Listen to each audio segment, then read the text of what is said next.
So,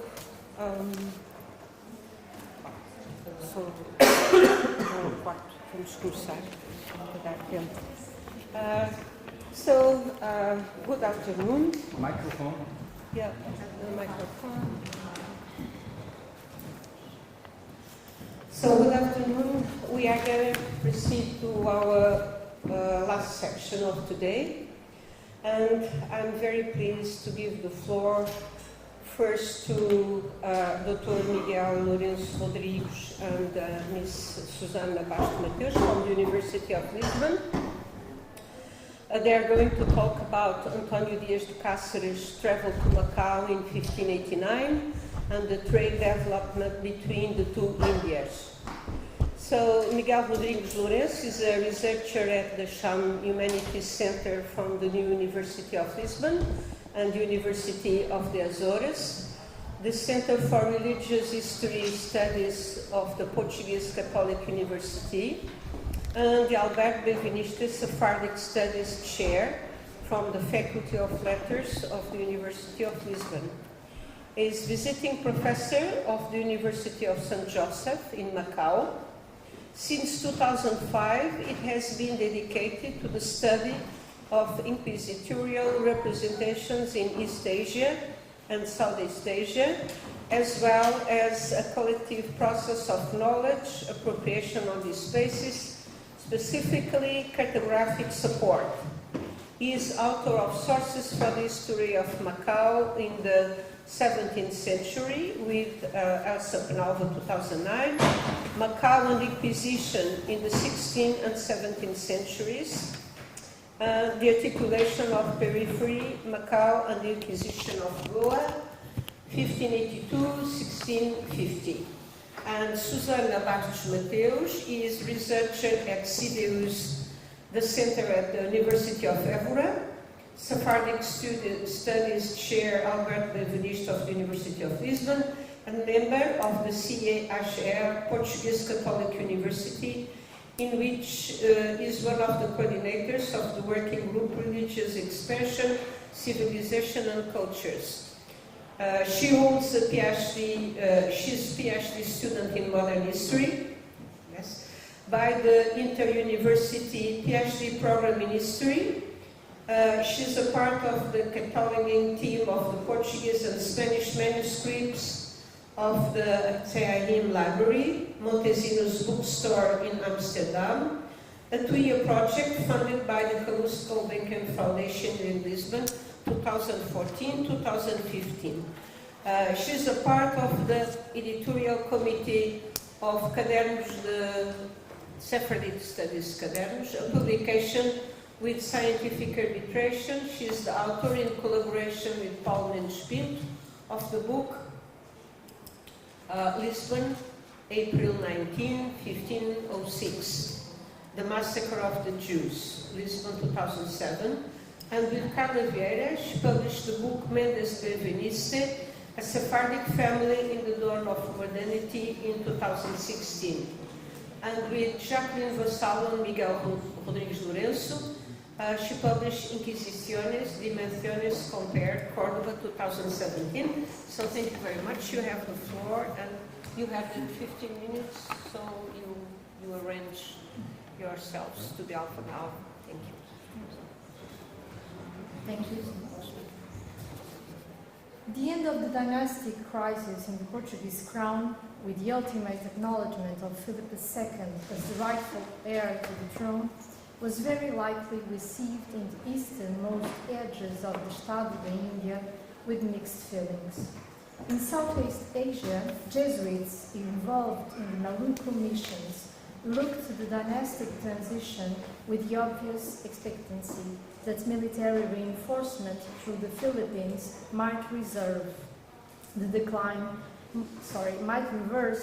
of Portuguese power in the club's archipelago, thus benefiting the missions. In places such as Macau, historiography points to social responses far from being linear. On the one hand, the acceleration of the settlement's institutionalization process through the creation of a Senate a response likely to generate a recognized form of official communication with the Crown in order to meet the challenges of the proximity of the highly institutional Manila and to protect the established interests of Macau's mercantile elite. On the other hand, the inaction of voyages between Macau and Manila, voyages whose purpose is to test the possibilities and limits of convergence between the Portuguese and Spanish sides. In fact, one of the topoi highlighted by the Spanish historiography since the beginning of this century is that Spaniards came to regard the Philippines as a platform of access to other more profitable regions of Southeast and East Asia, or to places that most excited the curiosity and imagination of the newly arrived. This collective expectation could never be restrained by the strict legal dispositions of non-communication between the two Indias, or by a communication that would be regarded as acceptable only in terms of mutual military and logistical assistance. On the contrary, the later decades of the 16th century were, as a matter of fact, for the encounter of Portuguese and Spanish processes of expansion in Southeast and East Asia, a moment of adjustment for both sides, as mercantile and missionary dynamism went side by side with the legal restrictive dispositions issued by Philip II. In this presentation, we will address one of such moments of adjustment. Through the analysis of the extant documentation regarding the voyage of António Dias de Cáceres to the Philippines and Macau in 1589-1592, preserved at the Archivo General de la Nación in Mexico, we will try to shed some light into what we've titled the formation of the commerce between the two Indies. A process that, even though came to be narrowed in the navigational route Manila-Macau in the last 2 decades of the 16th century, was envisaged as something that could be structured in a 3- or 4-way structure, involving agents in such places as New Spain and Peru. The figure of António Dias de Cáceres is well known by the historiography, basically because of 2 main reasons. The first one is the fact that he was a member of the important New Christian family, Dias de Milão. He was the brother of the patriarch, one of the patriarchs of the family, Henrique Dias de Milão, an important New Christian merchant with connections to the commerce with Asia and Brazil, etc. At the end of the 16th century and in the first years of the 17th century, the Portuguese Inquisition arrested most of the family members. Scattered information about Dias de Cáceres' life is presented throughout the pages of the inquisitorial records in Lisbon. Among other scholars, Herman Prince Salomon had given us precious knowledge regarding this family in his book Portrait of a New Christian, Fernão Alves de Mel, 1569-1632, written in 1982. Narrating the misfortunes of the Milão family in the acquisition of Lisbon, but also the escape paths some of their members underwent in Northern Europe. Another event that marks the life of Dias de Cáceres and our knowledge about him is his second marriage with Dona Catalina de la Cueva in the New Spain. Dona Catalina was one of the sisters of Luis de Carvajal el Mozo, one of the most noteworthy New Christians condemned to death by the Inquisition in Mexico in the late 16th century, accused of performing Judaic practices. The case, especially the second trial, produced much scandal in New Spain. Whole family was affected and suffered severe consequences.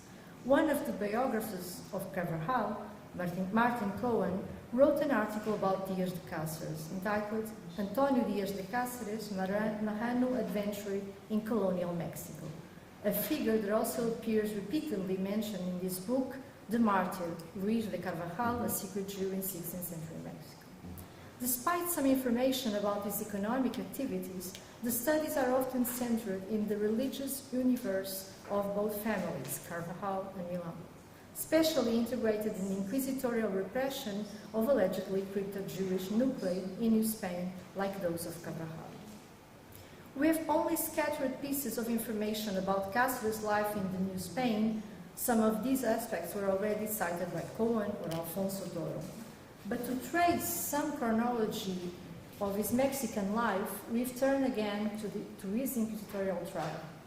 In the session dated 19 December 1596, he presented to the Inquisitor Don Alonso de Peralta his genealogy and the narrative of his life, the Discurso de su vida.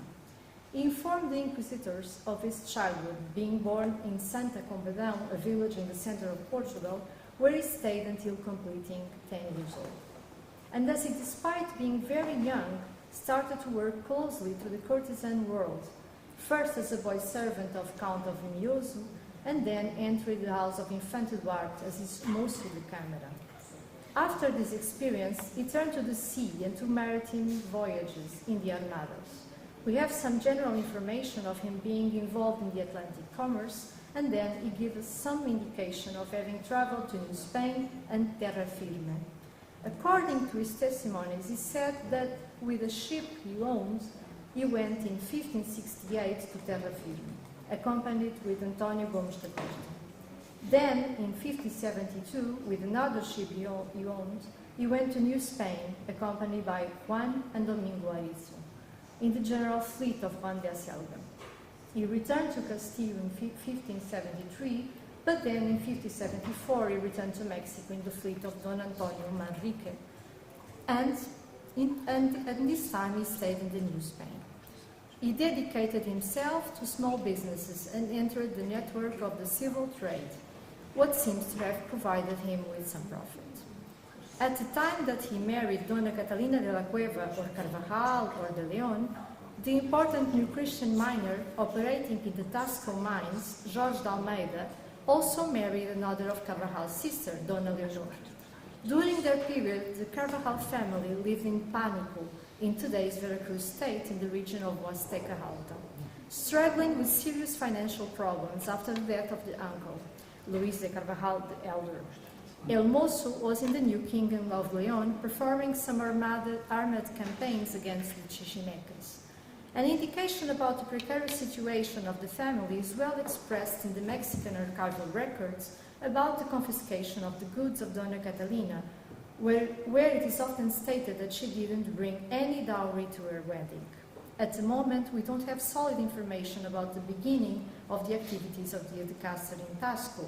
It is possible that this activity is related to the aforementioned Jorge de Almeida, referred to in the archival records as being established in the Minas de Tasco.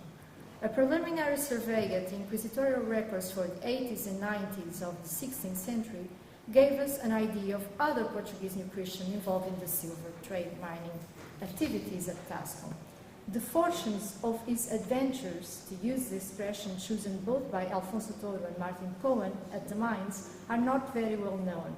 But if we have in mind other life stories and biographies of Iberian New Christians making similar trajectories, we know that it was a very risky business. The documents of the confiscation procedures provide us with some clues. Some of the declarants stated that Dias de Cáceres had some misfortunes during his activities in Tasco.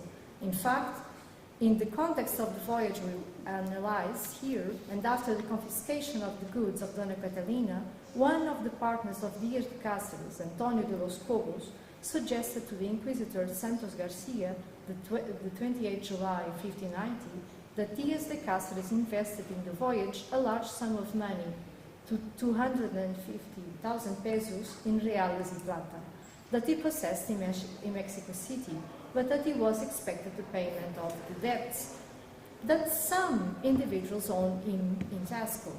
Los Cobos stated also that he managed to collect from individual persons from the above-mentioned mines of Tasco and of the port of Acapulco and other parts large number of pesos of gold, and all will be registered in this account book. Sometimes the contradictory information we can collect regarding the profits obtained by Cáceres are a perfect example of the fluctuations of profit and success that these individuals undertake in the distant parts of New Spain.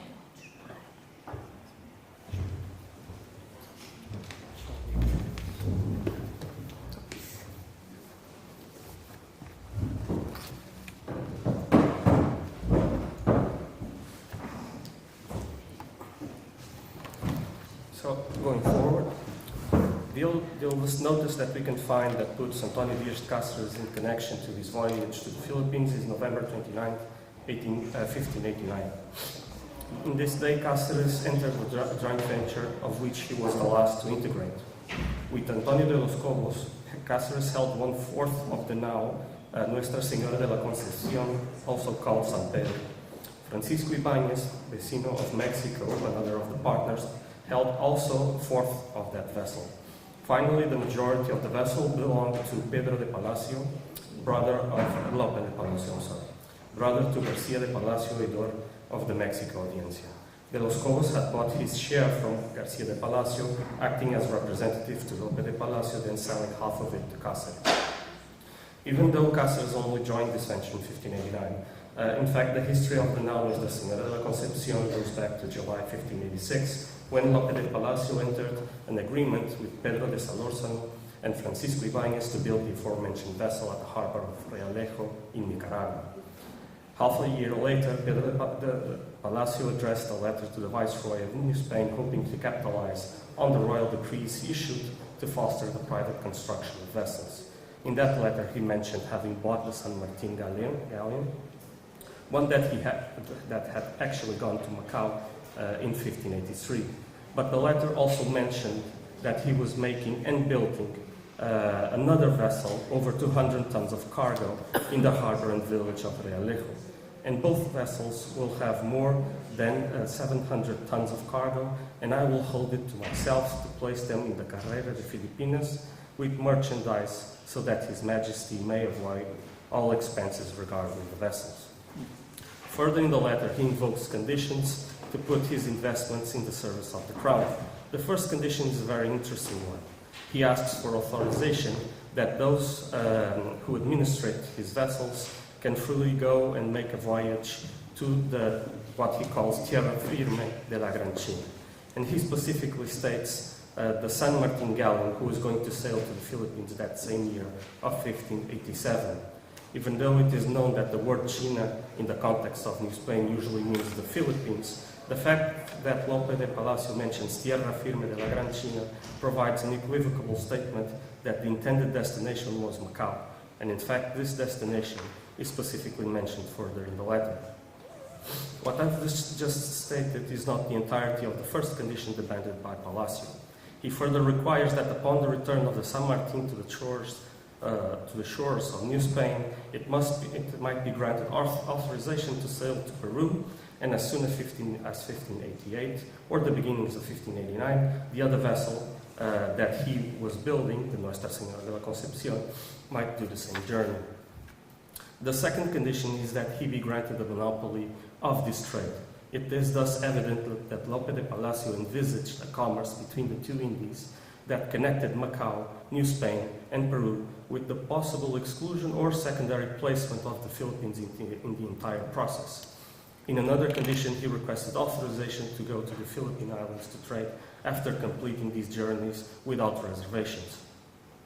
As we'll show, the Nuestra Señora de la Concepción did not sail in early 1589, which was probably due to the shipwreck that befell the San Martin in the coasts of China, their crew and passengers being later relocated to Macau.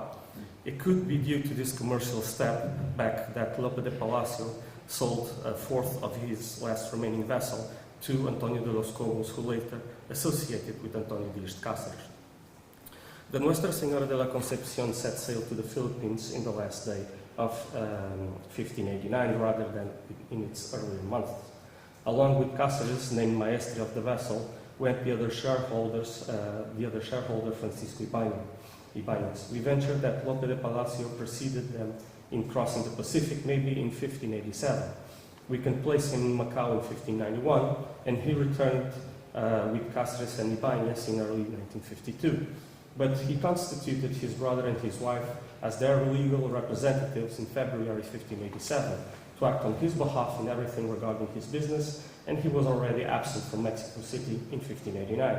It's possible that he crossed the Pacific in 1887 to oversee the beginnings of this new venture of his. In Macau, Lope de Palacio would learn firsthand the difficulties of forming the commerce between the two Indies, according to stipulations prepared in another geopolitical location, and one to the one that belonged to another crown at that. In Asia, conditions has changed since the capitulaciones of Palacio. It was in 1586 that Don Duarte de Menezes issued a royal decree at Goa in the name of King Philip, which prohibited commerce between the Philippines and the rest of the Estado de India. This regulation was published in that same year in Macau and in Manila in May 1587. At Manila, the Nuestra Señora de la Concepción gained an unexpected and, it would seem, ultimately detrimental companion in the person of Pedro de Brito, regidor of Manila. According to testimonies produced in Manila in 1592, held today by the Archivo General de la Nación in Mexico, Pedro de Brito was a person that, on the order of the governor, went to the city of Macau to deal with the vecinos the vecinos of Macau, so that commerce might be opened with these islands as captain and caudillo del diccionario. I cannot tell at this point whether there was any sort of coordination between Lope de Palacio, the authorities at Manila, and the rest of the shareholders of the Nuestra Señora de la Concepción.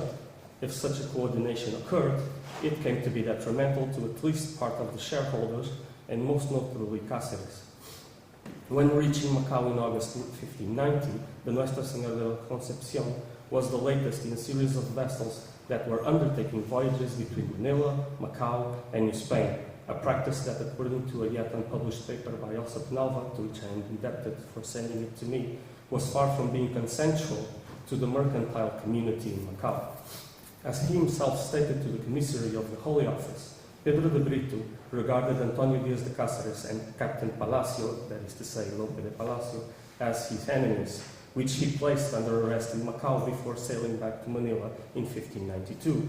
Cáceres was, it would seem, the one who suffered the most from this journey, having been arrested less than 2 weeks after arriving on charges of violating royal orders regarding commerce between Macau and Manila. He would also suffer imprisonment for not paying the sailors and crew on time. Cáceres was not without any support in Macau. He would benefit from the help of Manuel de Miranda in resolving issues regarding the payment of taxes at Guangzhou, and he would benefit from financial aid from Manuel Rodrigues Navarro, a new Christian who would take the opportunity to journey to the Philippines and then New Spain in the Nuestra Señora de la Concepción, and under whose name reportedly Cáceres sent merchandise across the Pacific. It is likely that in 1590-1591, the aims of Pedro de Brito were not in tune with those of the Palacio consortium. Upon returning to Mexico, Cáceres found himself in the middle of a judicial battle between himself as husband of the recently convicted of Judaism, Catalina de Leon, and the executor of the Holy Office. This battle was not entirely over in the 1600s and dragged the rest of the shareholders with Cáceres, even as they pressed for liberation of the goods brought aboard the Nuestra Señora de la Concepción to send to Peru. The commerce between the two Indies, which met brief periods of legalization in the 17th century, was to be conducted between Macau and Manila in this unidirectional way. The ambitions of Palacio came to be blocked by a problem that he probably never anticipated, which was the specific existence of Macau as a place where the crown could not invoke complete sovereignty and where Mexican capitulaciones meant nothing when considered against the balances that the nature of Macau required, as well as the understanding of its community of merchants on the best solution to integrate Macau in this new world of complementarity that the Iberian Union promoted. Thank you very much. Thank you very much, Dr. Rodrigues. So I'm going to give the floor to Dr. Sofia Ribeiro, University of Évora and University of Porto. She's going to talk on the beginning of the financial epic, the traded path of the Hautes Christian Portuguese merchants until the financial core of the Hispanic monarchy, 1575-1640. So, Dr. Ribeiro is a postdoc fellow of CDU's Évora University. She is also a collaborator, research of CIDSEM. She works on cooperation and rivalry between Portuguese and Spanish merchants during the Iberian Union, both in European spaces and in overseas territories.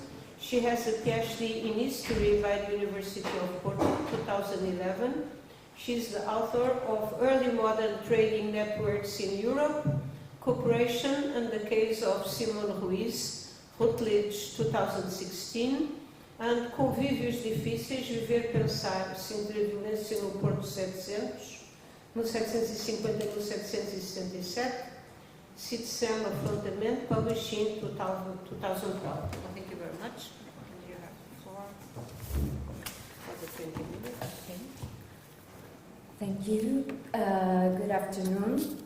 I'll try to be brief because for medical reasons I am not able to speak for a long time right now. So what I'm presenting here, it's not a final paper, but a submitted research project, but also the first empirical evidences that guided our inquiry to write this research proposal.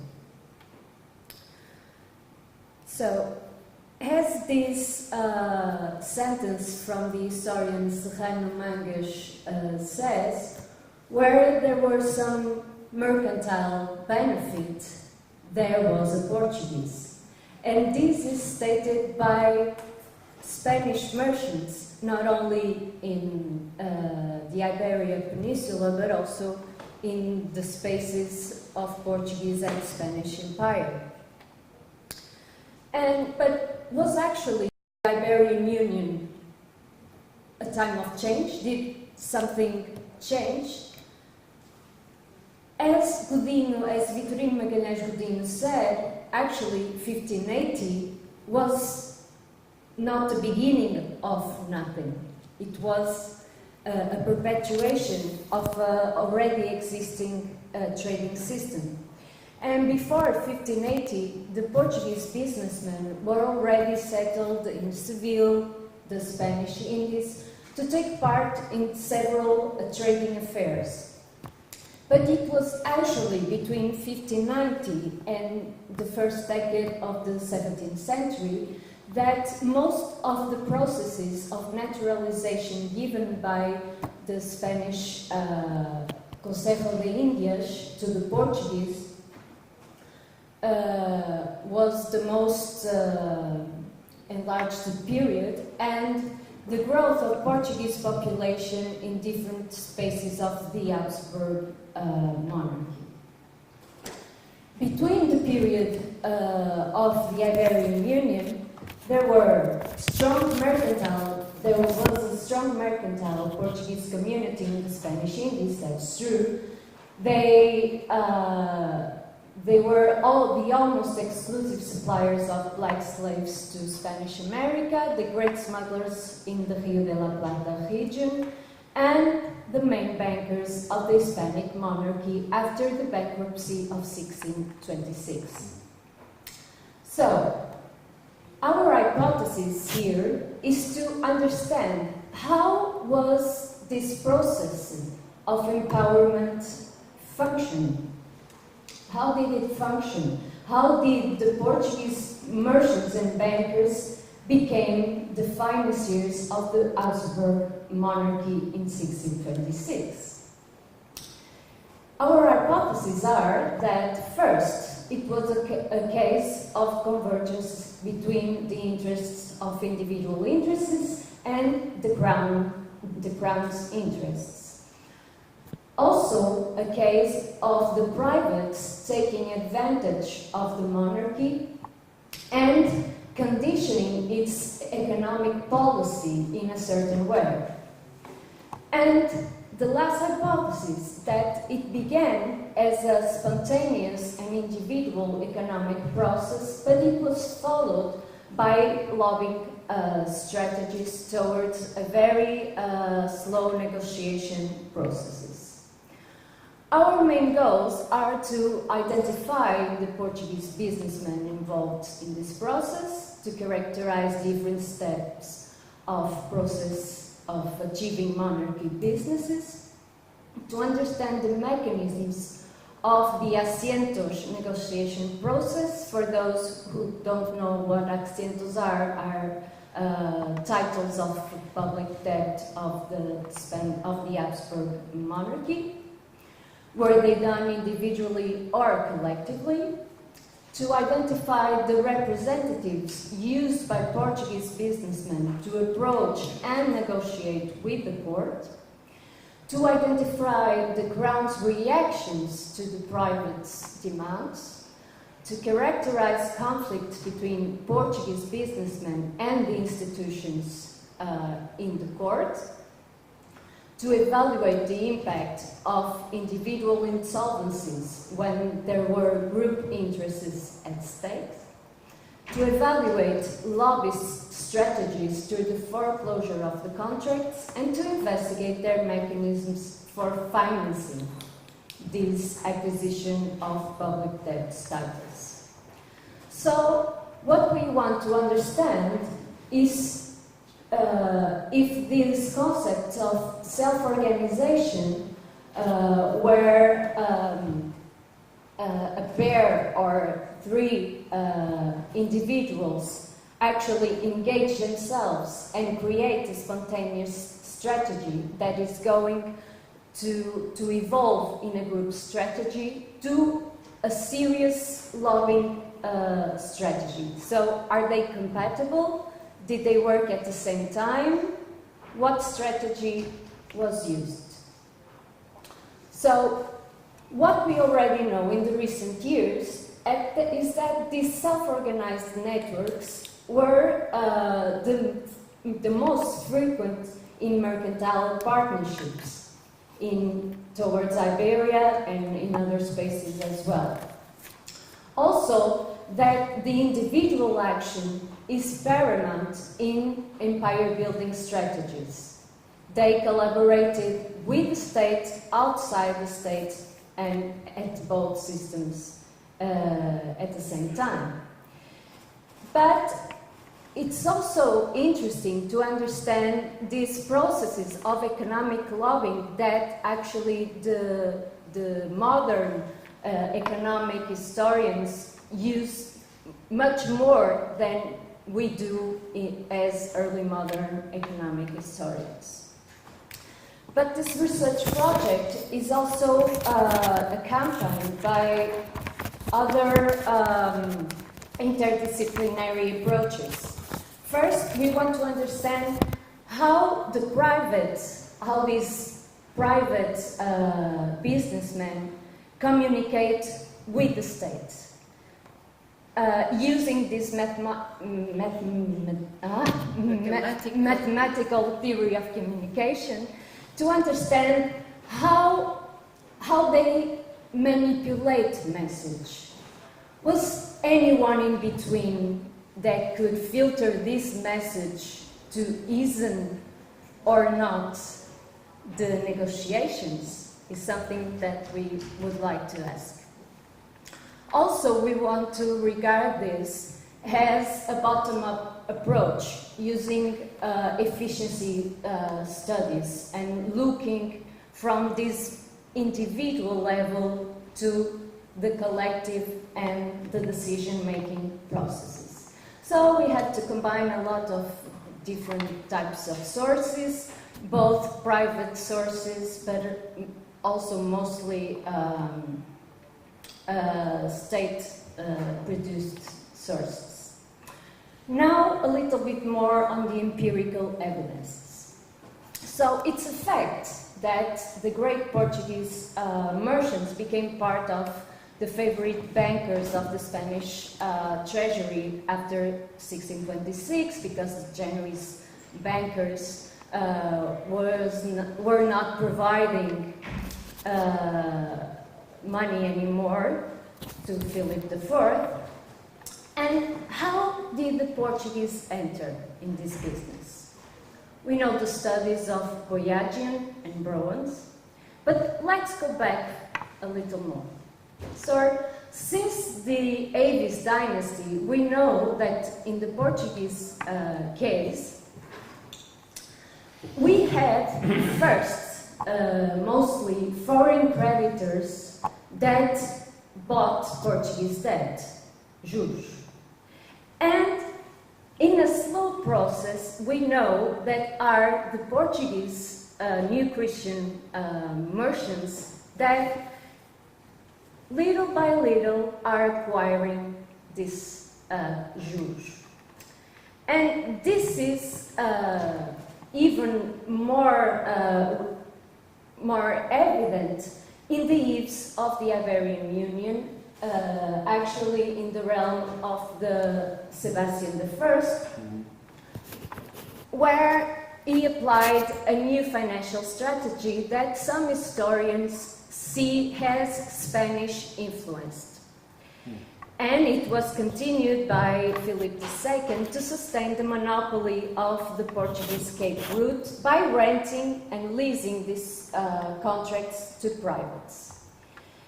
And it's here that this network of interests began to be built.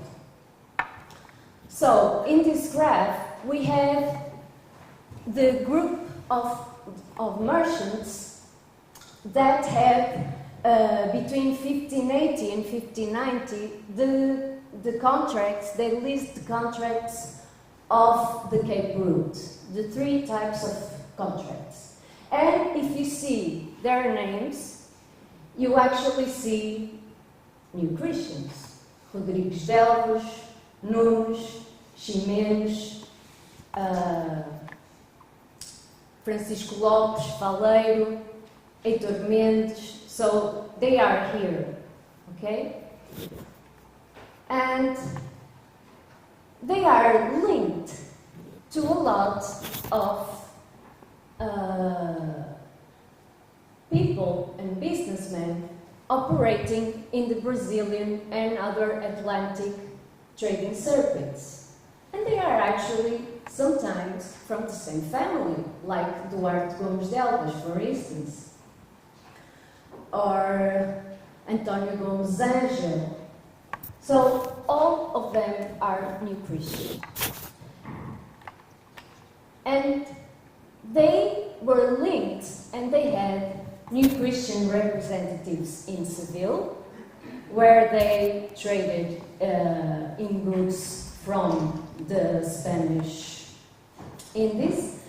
And then you have again New Christians, Diogo Nunes Caldeira, Garcia Caldeira, Francisco Rodrigues Serra. These well-known, these two characters, they were the biggest representatives of Lisbon merchants in Seville, Lancerote Serra and Dr. Simão de Tovar.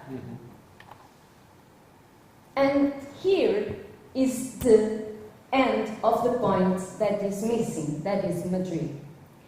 It is in the 1580s, with the creation of the Council of Portugal and in the polysynodial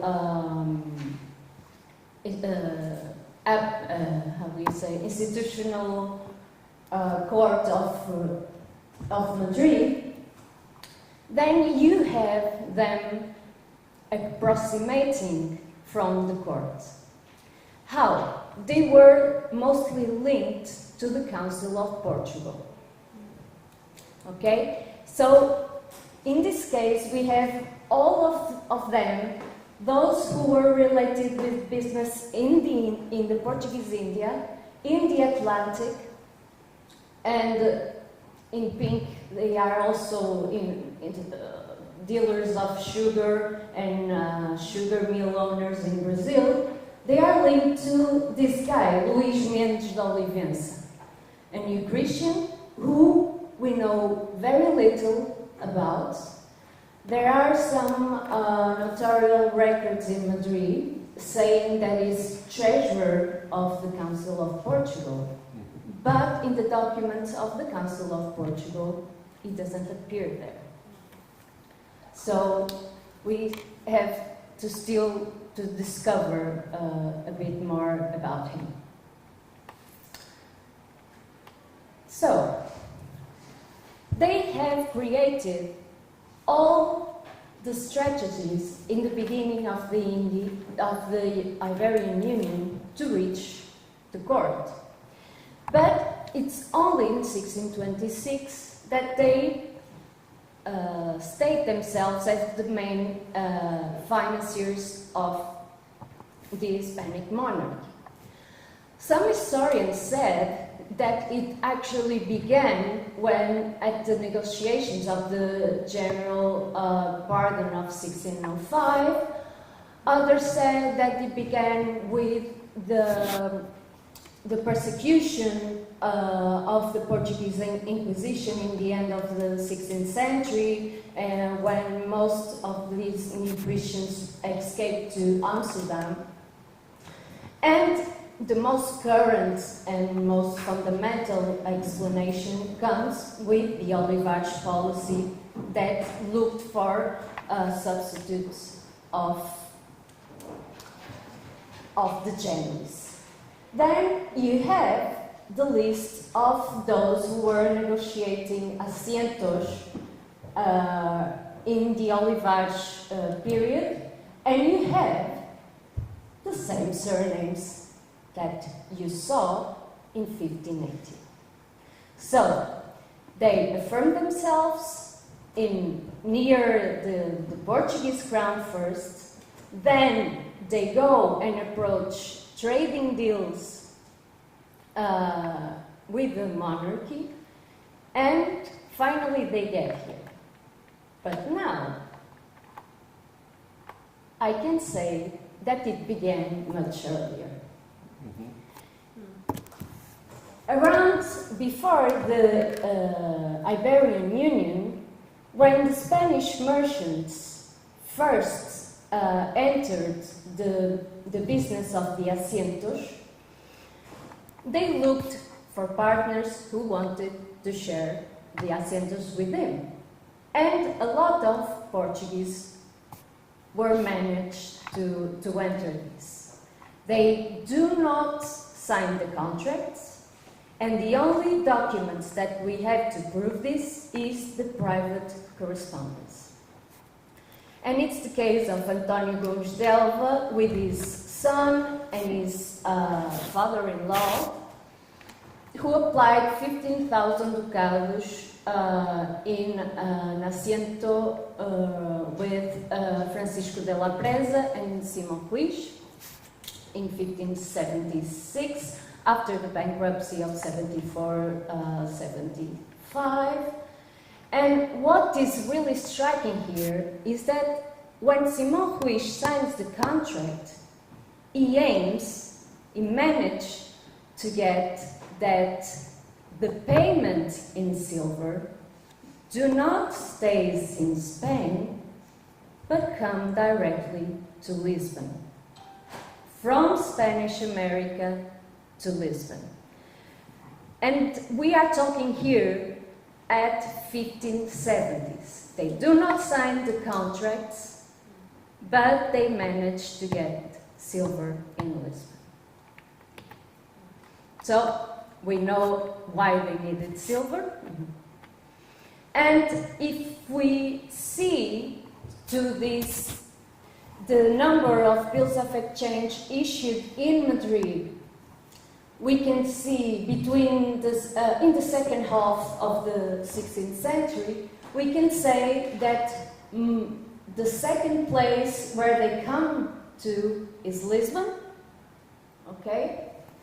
And if we see the number of bills of exchange paid in Madrid, we can say that most of them come from Lisbon.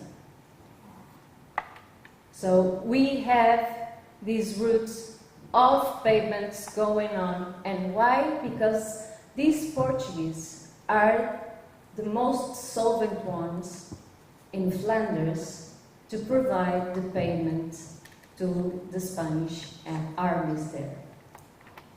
So what was the path from the beginning of this strong individual entrepreneurship in the 1570s until the negotiation of 1620s is our question, and how these informal practices came to be formalized, socially and economically recognized. Thank you.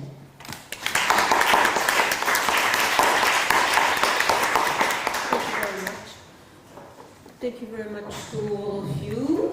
The discussion is open. So, are there some questions? Yes, please.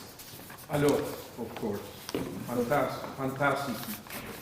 I believe both lectures are very illuminating from different aspects, but I think that they reveal at least one problem in common, and I just suggest to leave aside the mathematical theory, very updated, modern, and fitted into our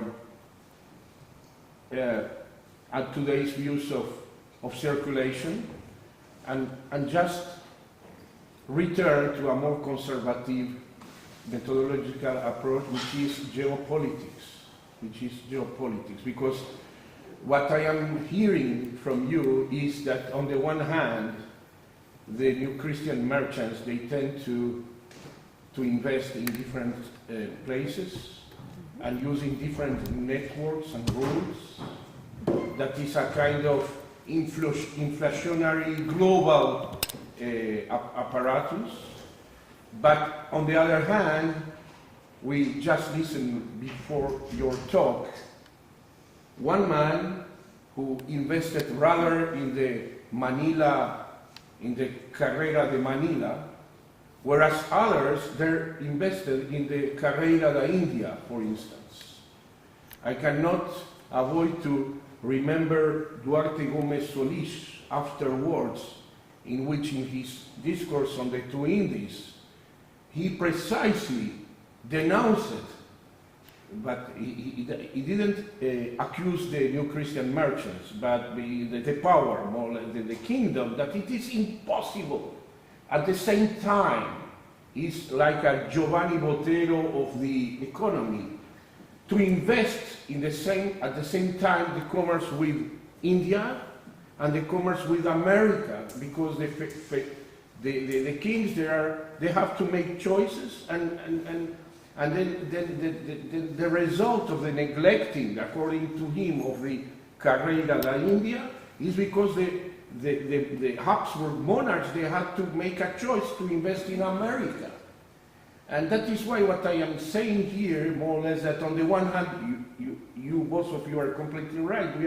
We are witnessing a kind of global system, but the way this global system is erupting is revealing a kind of geopolitical shortcoming of it, the impossibility to do that in a real global way. Then my impression is that it's why we feel a shift from the Indian trade to the Atlantic, but also to Madrid. Of course, you mentioned that it began with the Simon Ruiz, because this was an alternative for many people like Brito, Heitor Mendes Brito and others, to continue to make money, of course, whereas the past commerce with pepper in India is crumbling. Then I just wanted to put attention not only on the continuities, but on the discontinuities which are the result of the geopolitical impossibility to make function all these fascinating trade network system.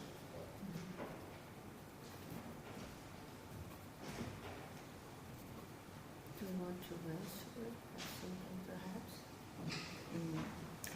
Well, there are actually some cases that shows the opposite, Yes. that they invested in exactly. a lot of businesses in any places, Yeah. and they've managed to survive. Yeah. to a lot of political and financial crises. So, But there is still a tendency, right? yeah. So I think we have to have a much wider sample of these prosopographical cases to see what the tendency is actually.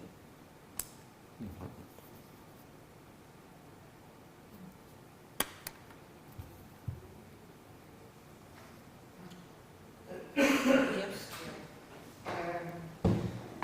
Not really, because I want to deal with this subject. That is what is happening with the relation with the family Évora in Antwerp. What is the relation with these people that deal with Namibia and the Indian Ocean with the Évora family that have a long stay in Antwerp and they continue to have business with the Jews of Amsterdam? Yes. Not directly, of course, indirectly, and also to the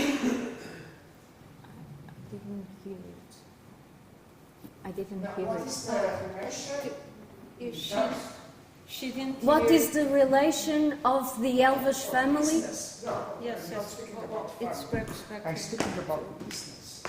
Yes. So what is the relation between the family of Elvis from Antwerp that have a long business in Antwerp and kind of secret relation with the Jews of Amsterdam in this kind of secret relations because they are normally in war, Spain and Holland. So with these people that go to India, the Elvis family Yes. and to the other spaces. Yes, yes. And the second, I feel that we must be very clear about the status of Voyager. Yes. Not because of Voyager itself, because he was a very kind person, he was a banker, because for what I observed looking for the documents, most of the data concerning the Portuguese archives is wrong. Okay. The contracts are wrong, the names of the people are wrong, and also the business is wrong. I'm speaking also from data collecting from printed sources. It's completely wrong. Really? Not because he trusts in a Portuguese company of people that to really offer money to collect the documents, but they make the things completely wrong. I compare the documents. There is no mention of Kuchin, where they say Kuchin. There is no mention to Goa. The names of the people in the business, they are completely wrong. So this must be completely evaluated, and we cannot trust. I'm speaking about the Portuguese. Unfortunately, the Portuguese that they are paid to do the research. I don't know what is happening to Mexico archives or to Peruvian archives. But we must take care, and maybe if you go directly to the archives, sources, of course, yes. we must go directly to the Yes. archives. May I add something? That's I just my aim. Yes, it happens that I've been confronted with this documentation gathered by Jen. It's a problem. Why these gaps and all these mistakes? It's a problem of methodology.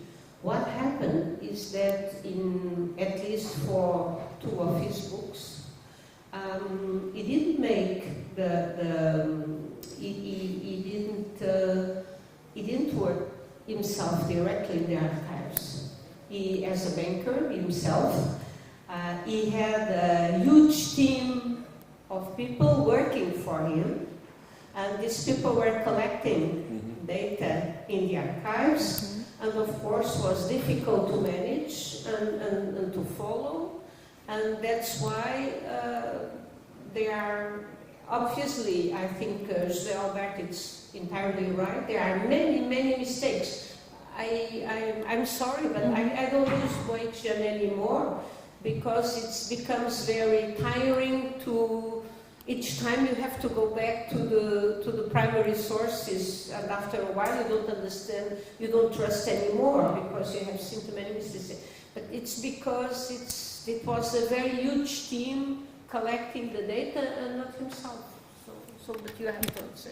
just to have this detail. So, first of all, thank you so much for your advice. That's why I need money to go and research in all these different archives that I need. So. But don't be a banker, because otherwise... No, I'm not a banker. I'm just a poor historian.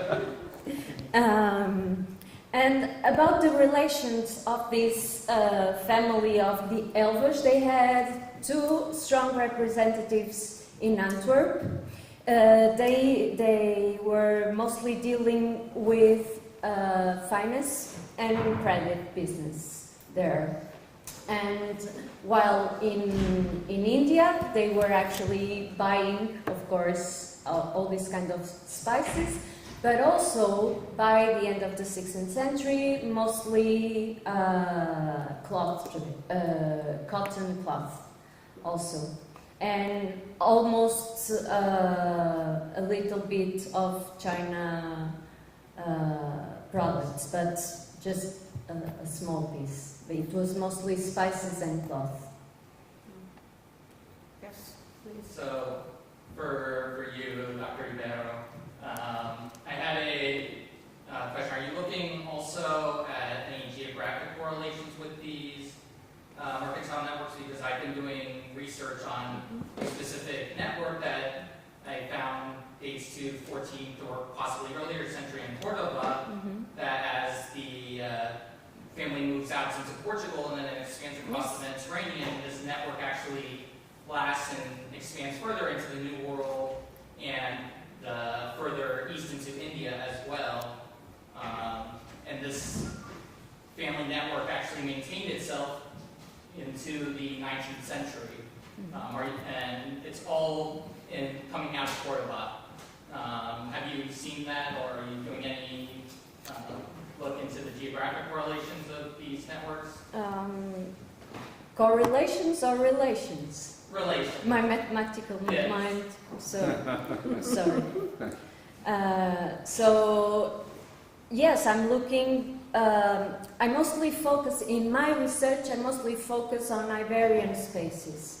But sometimes I have to go where they take me, okay? And that was a very common option for them, from Spain to the Portuguese hinterland, then from the main seaports, and then they escaped both to Northern Europe or the Eastern Mediterranean, and then to the New World or to the East.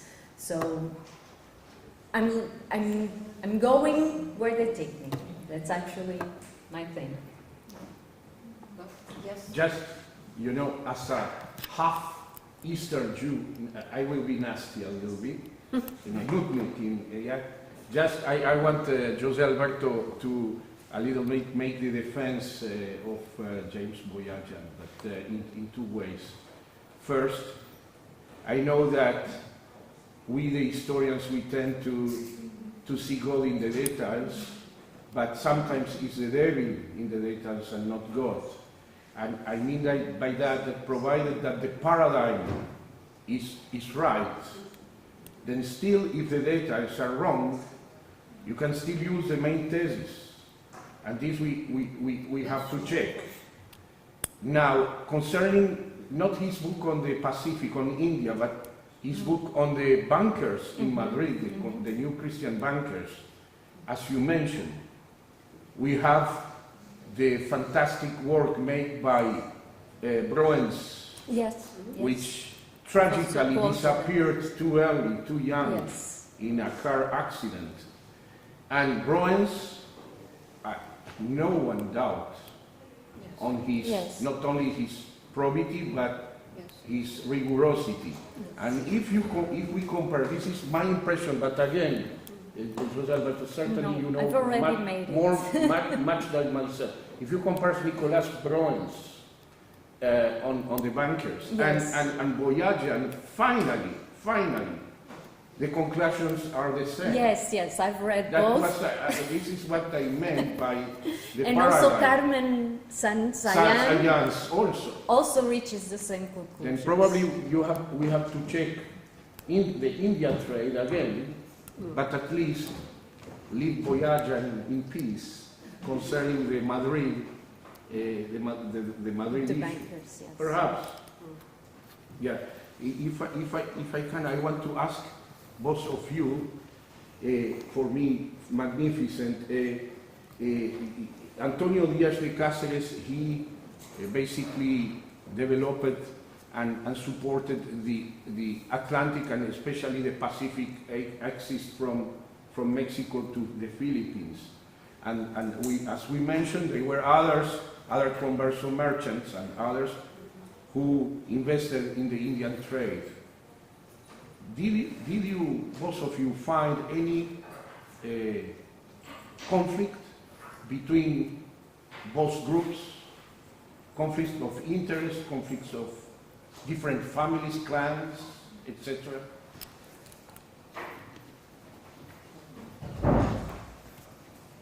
At this point, not so much. But we've just started establishing connections with, first with Asia. So right now, we are trying to understand the new Christians, which were the ones who were most trying to invest in the Asian trade. So these kinds of conflicts, at least from my own research, I have not yet found. Regarding Boyajian, no, that's very interesting because I totally subscribe that there are a lot of, but you've mentioned the paradigm, and there is, and I'm talking about the book on Portuguese trade under the Hautes. He functions for Southeast Asia and East Asia. He functions under a paradigm through which new Christians tend to search alliances in new Christians according to the availability of documentation. That led him, for instance, to establish that Diego Hernández de Victoria, who was ambassador to the Regidor of Manila, that he might have established familiar relations by marrying some of his nieces with new Christians in Macau first. However, in this upcoming article that I've mentioned that also will be publishing, she establishes the identity of the people with which the nieces of Victoria married, and they are all Christians. So for East Asia, Southeast Asia at least, one of the paradigms or preconceptions of Boyajian also do not work. Just that we are, as Miguel said, starting to do some research. We have already been in the Mexican archives, and we are exploring a documental fund of the Royal Fish School. Mm-hmm. And I think we'll be able to get some more information about the near future. So as we have to conclude in 5 minutes, do you have still other questions? No? If not, we will thank the speakers and we'll thank the audience and the questions. And so we'll close. And the next step is dinner, I believe. But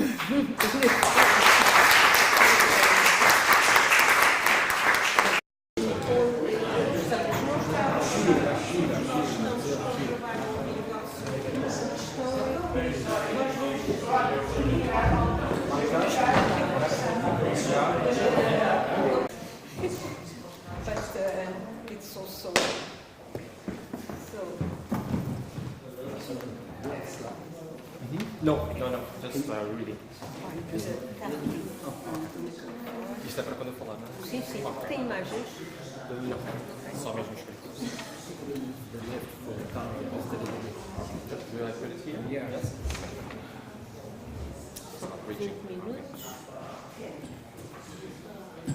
So I'm going to introduce Dr. Hugo Martins, who is going to talk on the individual, the family, and the Mahamad, a study of communal dynamics.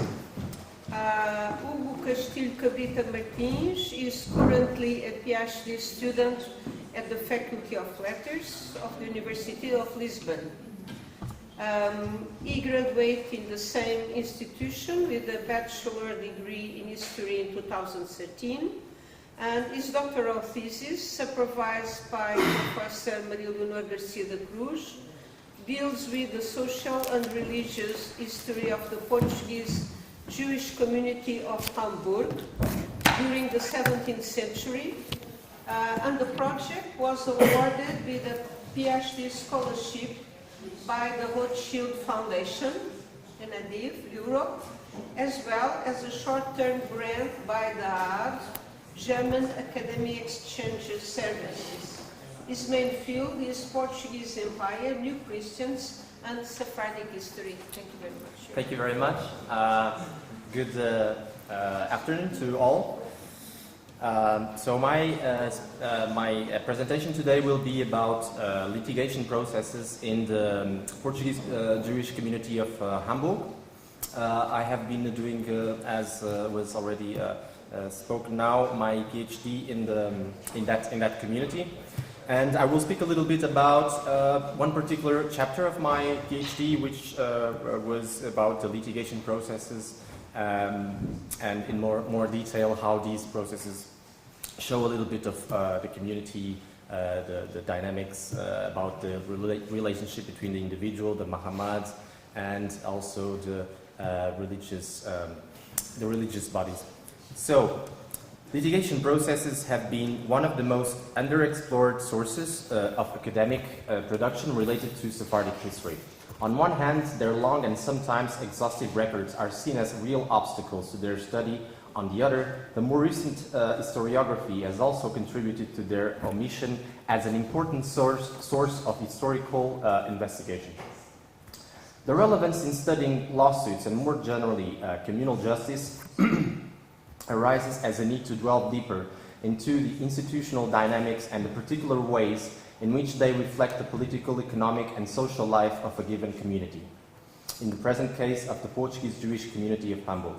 It is, after all, through the system of lawsuits and more generally of communal justice that the community defined in pragmatic terms its ideals, norms, and opinions, shaping the character of congregational life, as well as, undoubtedly, the behavioral norms of its members. It is my conviction that not only important questions can be asked through the study of lawsuits, but a whole new set of historical domains properly explored. Among some of these issues stand, for example, the following. How did the Portuguese Jews perceive litigation? What importance did they attach to it?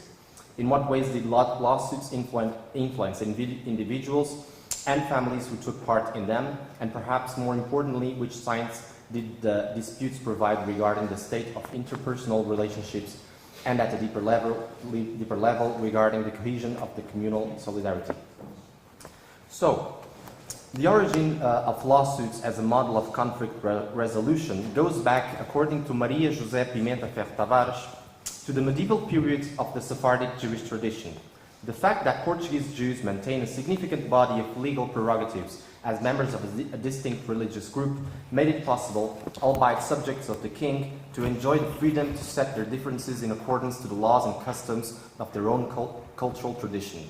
The disputes between Jews and thus, like many other communal affairs, settled within Jewish institutions and in compliance with Jewish religious tradition, having this autonomy been essential to the preservation and transmission of Jewish values as a whole throughout the centuries. Although the juridical and social-cultural framework that would characterize the Portuguese establishment in the Hanseatic city, so in Hamburg, differed greatly from that of its Iberian ancestors, not to mention the obvious ruptures during the crypto-Jewish transition.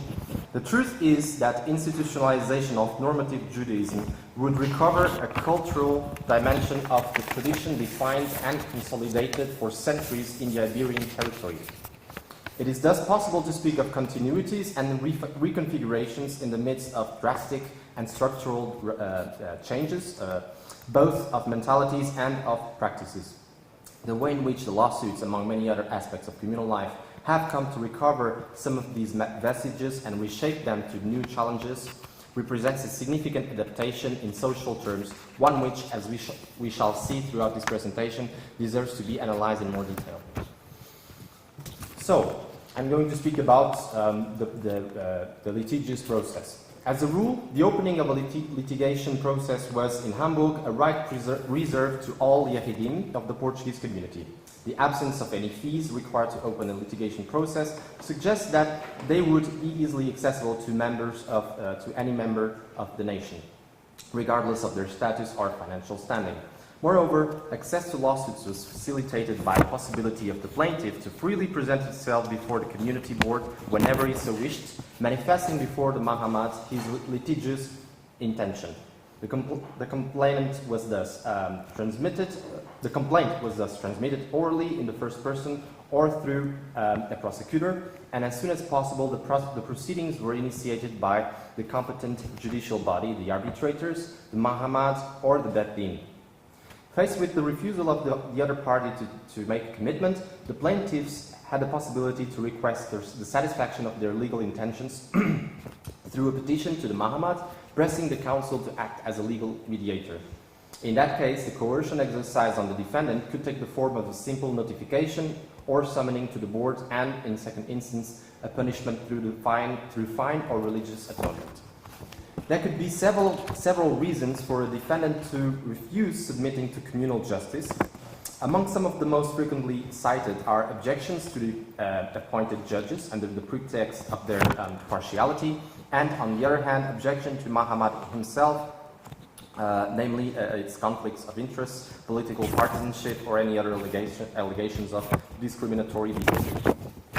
One of the most explicit cases of favoritism in the protocol books concerns the lawsuit in the Amsterdam community between Jacob Abash and Matatia Abouab. Addressing the Hamburg leadership, Jacob Curiel, a close relative of Jacob Abash, an influential decision maker, asks the Mahamad of that city to write to Amsterdam to favor his relative in the case against Abouab. As soon as both parties agreed to submit to communal justice, the arbitrators, the so-called good men, in Portuguese we say homens bons, or lauded judges, juízes louvados, were appointed and in conjunction with Bet Din proceeded to the careful review, discussion and judgment of the case and finally to the execution of the final sentence.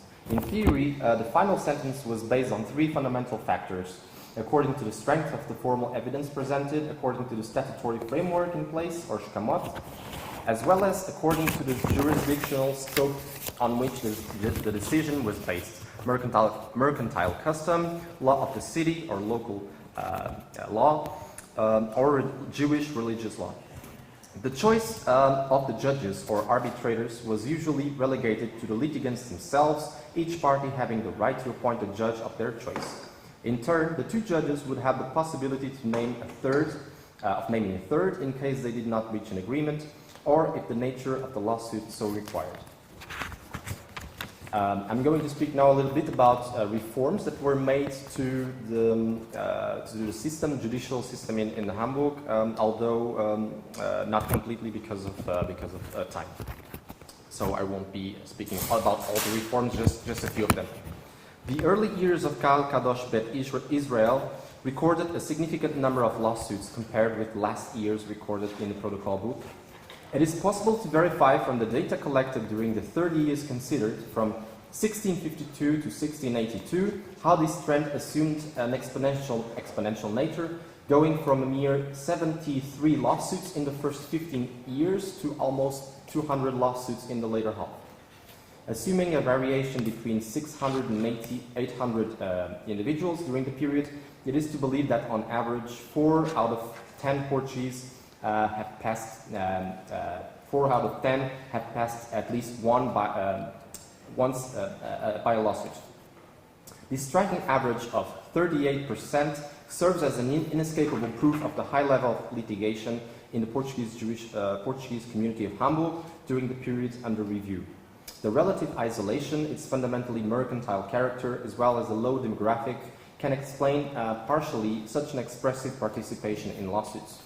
On the other hand, although the great majority of individuals participated only once, a not insignificant portion of them would become involved multiple times in the litigious dispute. Such is the case, for example, of Henriques Aljofreire and Jacob da Fonseca, both members of the Portuguese community and each registered with seven different lawsuits within a few years. Among some of the most contentious family are the Yesurun, the Namias, the Senhores, and the Abandana, in which at least three different members were involved in litigation during the period considered. No less than 7 members of the Yesurun family would have, at one given time, been involved in a litigious case. Joseph, Simon, Mose, Isaac, Eliao, Daniel, and Rafael. All of them at different times and for different reasons. It is also possible to identify in the myriad of lawsuits certain patterns and recurrent schemes, many of which not without considerable historical significance. One of these, for example, concerns the high incidence of lawsuits by professional colleagues, with special mention to brokers and merchants, as might be expected. The companionship and day-to-day closeness, not to mention the natural preconditions for competitions and rivalry within the same trade, would have been a decisive aspect driving this trend. Another case is related to the identification of inter-family rivalries, so rivalries between families, in which litigious pairings become a constant over the years, or in the considerable number of lawsuits within the same family. So siblings, nephews, uncles, parents, and children, almost always related to issues of inheritance. Among some of the most represented professions in lawsuits stand by order of importance: long-distance merchants, brokers, traders, tobacco and sugar producers, community officials, physicians, and many other individuals with no defined activity. By itself, merchants and brokers represented about half of lawsuits registered in the protocol book, a consequence certainly of the very nature of the trade and the greater propensity for financial disputes. Largely absent from communal justice, generally, are women. Their representation is nonetheless observable in cases involving property disputes, namely inheritances, ketubot, and wills. Regarding the very nature of lawsuits, a wide range of issues were brought to attention of the communal judges and arbitrators. The most important by order of incidence are disputes about commercial contracts, patrimonial issues, inheritances and wills, taxes and debts, and finally procedural issues, such as, for example, non-compliance with court orders and other similar matters.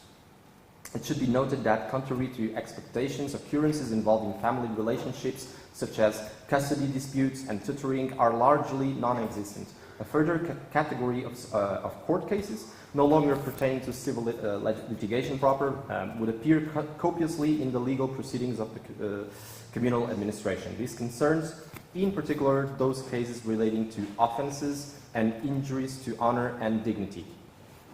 Indeed, as we've previously seen, the high litigation that took place in the Portuguese community mirrored, above all, the growing fragmentation in professional, family, and neighbourly circles of trust and solidarity, and the progressive alienation from the individual towards his fellow man. The urgent need to tackle this problem led the Mahamad to undertake a set of reforms over the years, reforms that were meant to reverse the trend and curb its contentious nature. This, as we shall see, was easier said than done.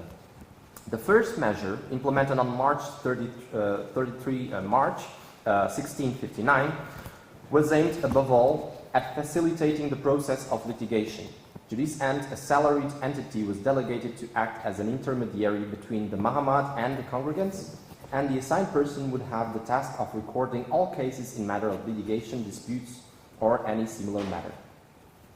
Another measure was implemented a few years later, would be the appointment of 2 new officers of the nation called deputies, whose main function would be to manage and register all legal proceedings brought forward by members of the nation. The expectations surrounding the introduction of these first measures were, however, defrauded, with litigation taking an increasingly central role. In fact, instead of decreasing, the period following their introduction leads to an intensification not only in the number of lawsuits, but in their degree of conflict. Adding to these long delays and indefinite postponement, justified in part by excessive workload of judges, would slowly but steadily contribute to the overall disorganization of criminal justice. Beyond these, another more important problem began to preoccupy the community syndics: insubordination to communal justice. The biggest and most important consequence of insubordination to communal justice was the appeal to state justice, so to local justice. The protest directly made to the judicial or governmental authorities of Hamburg or its neighboring lands. In lawsuits whose jurisdiction was claimed by the Mahamad, that is, in cases of inheritances, wills, and ketubot, this practice constituted not only a violation in the perspective of communal leaders, but also a threat to the fragile stability of the Portuguese community, undermining its autonomy, authority, and jurisdictional competence. Several indications in the protocol book in the early years of 1670 give the idea that both the high conflict of the Portuguese and their tendency to use local Christian courts to override internal decisions began to be viewed unfavorably by local authorities.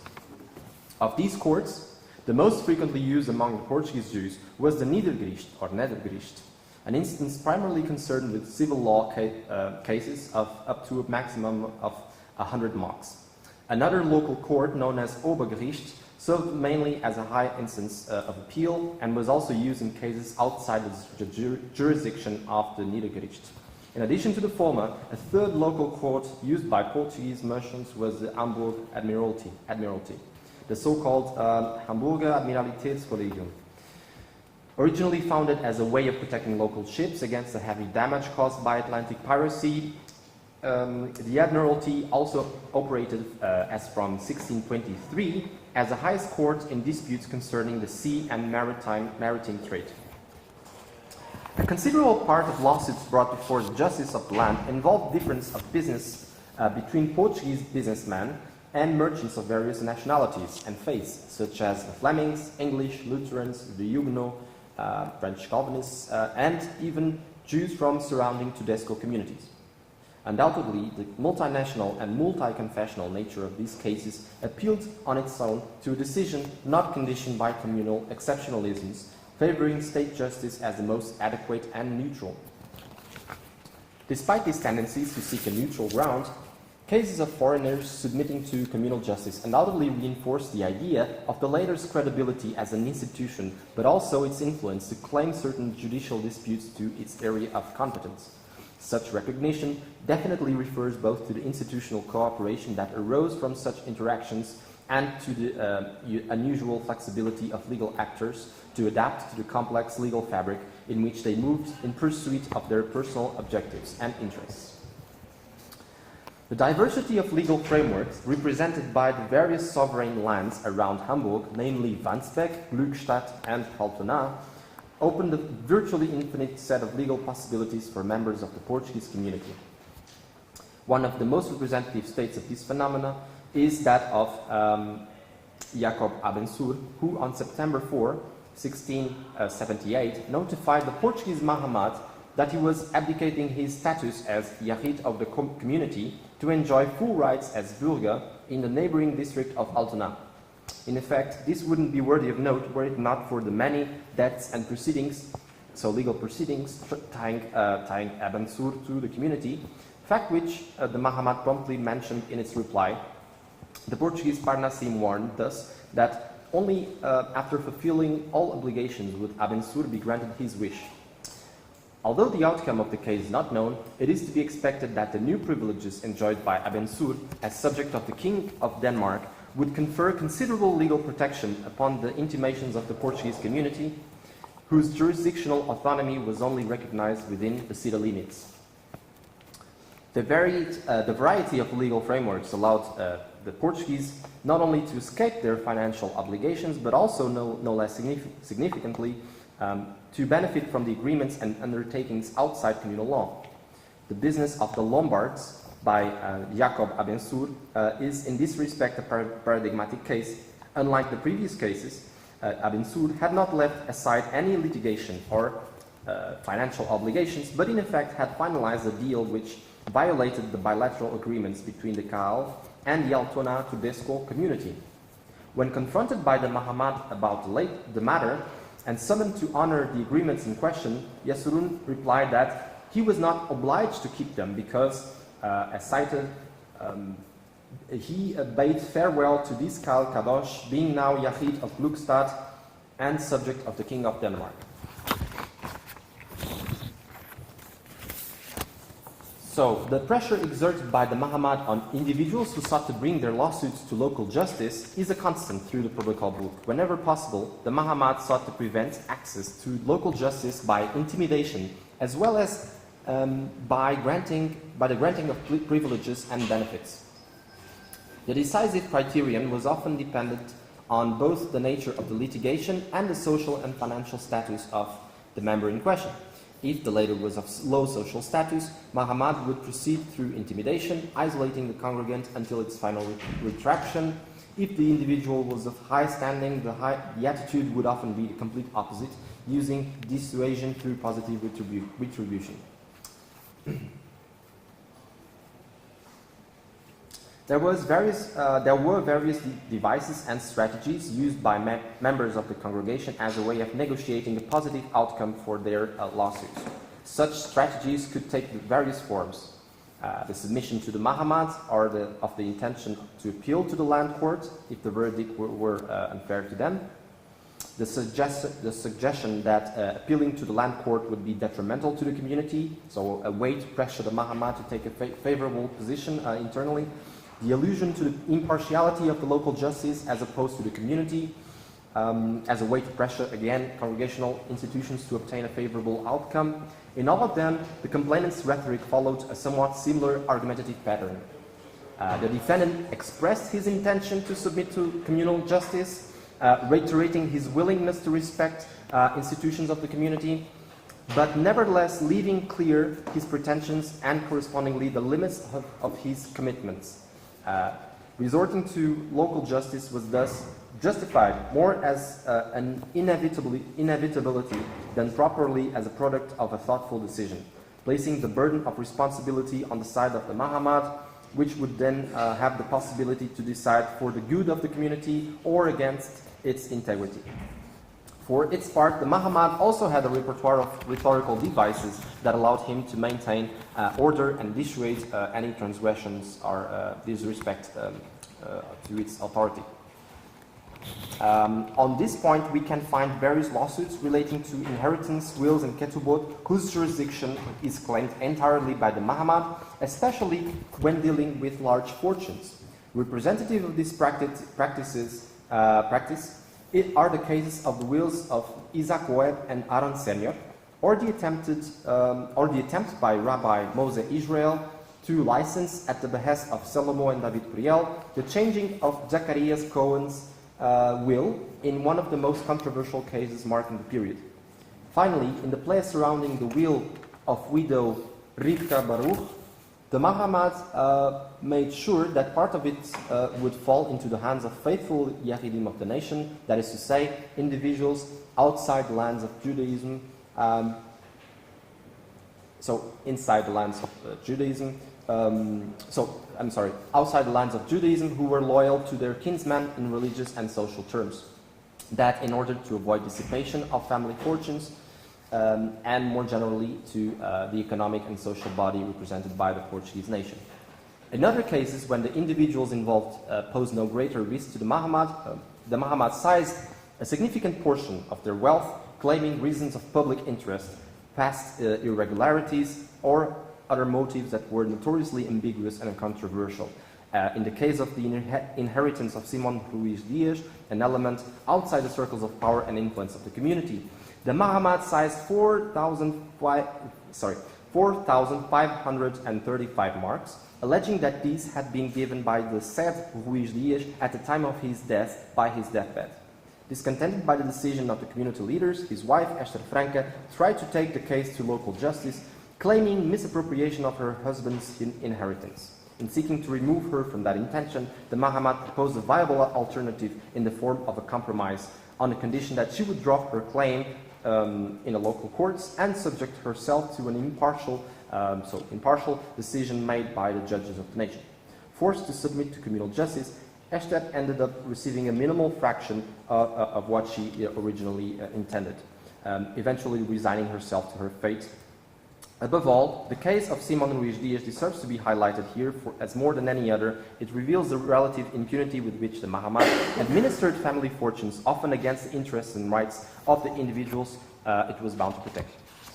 So, final considerations. Unquestionably, the world of communal justice was more intricate and unpredictable than at first sight one could suppose.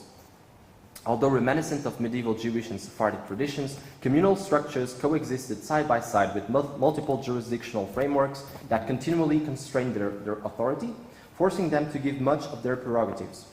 While this transfer could have been more difficult in more socially conservative communities, it seems that, with the exception of occasional tensions, the leaders and members of the Portuguese community knew how to navigate this legal and institutional web without compromising their interests, and even, in some cases, by taking advantage of it in order to strengthen their power and influence. In this sense, one of the characteristics that stands out particularly along the last lines is the plasticity of relations between the various actors and institutions that mediated this process, and an element that in the Portuguese case was facilitated by its cultural heritage and Christian worldliness. Undoubtedly, this illustration illustrated that, although constrained by religious, ethnic, legal, and social obstacles, the various actors knew how to creatively exploit the possibilities at their disposal, removing thereby considerable personal advantages or political influence. On the other hand, a matter that brought considerable problems to the leadership of the community over the years was in effect the lawsuits. Initially rare, the upsurge in litigation reflected not only a greater degree of conflict among members of the nation, but as well an important factor of social and economic destabilization.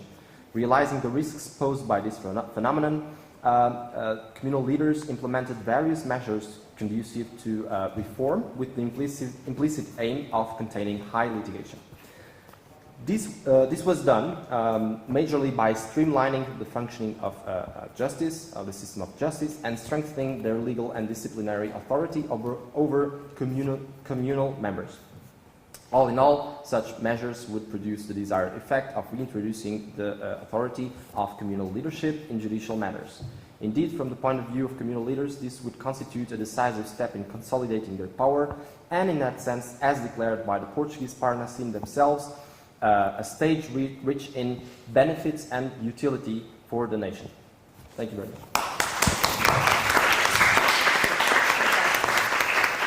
I'm not sure we have really time for a discussion, but perhaps for a question. Yeah, please. This is all very interesting, but I do have a number of questions. It would certainly be useful to know the patterns among local, not only local German residents, but also other nations, other merchant groups in the Baltic area. What do they do? Do they have, merchant colonies often have their own judges. Was the Mahamad sort of the analog to that? The other thing that stands out is in Amsterdam, merchants almost never went to the Mahamad to dispute. That's why we have that huge collection of notarial deeds. Even in family matters, the Mahamad would have been overwhelmed if they had to adjudicate the lawsuits from Amsterdam. So those are my two main questions. I would say that there are various levels of analysis. For example, in one case you have the authority that the community imposed was not the same on every individual and on every matter. It was clearly defined, for example, if there was a debt For example, these are really simple matters. It could be brought and appealed to the highest court even. So, for example, if it was a problem that someone had made a commercial contract with someone, there are cases, for example, in even the local framework of justice was applied inside the community, and this is quite amazing because it's one of the few cases that I saw in which justice or judicial framework was used at the request of a member that was in a lawsuit. So, for example, there was this flexibility, and what is for me the most important thing to retain is that there are clearly different ways of dealing with individuals that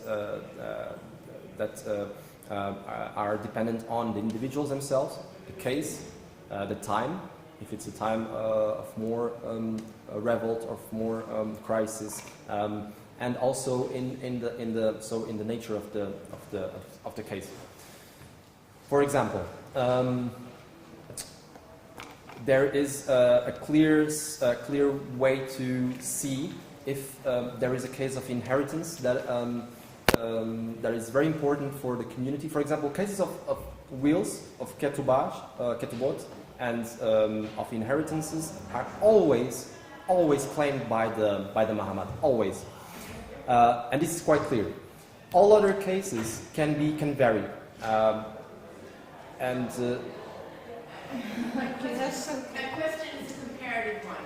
I think it would be helpful to take the data that you have gathered and take a look at other communities because the meaning of it. Okay. So this is perhaps a discussion to continue after this section. Just to say one thing. They're very quick. There are many cases also of merchants that come to the Portuguese community to settle their disputes, but only in cases that they know a priori that they will be benefited by that. And also Portuguese that go to the Tudesco communities to resolve commercial and religious matters, and also the other communities. Okay, thank you very much.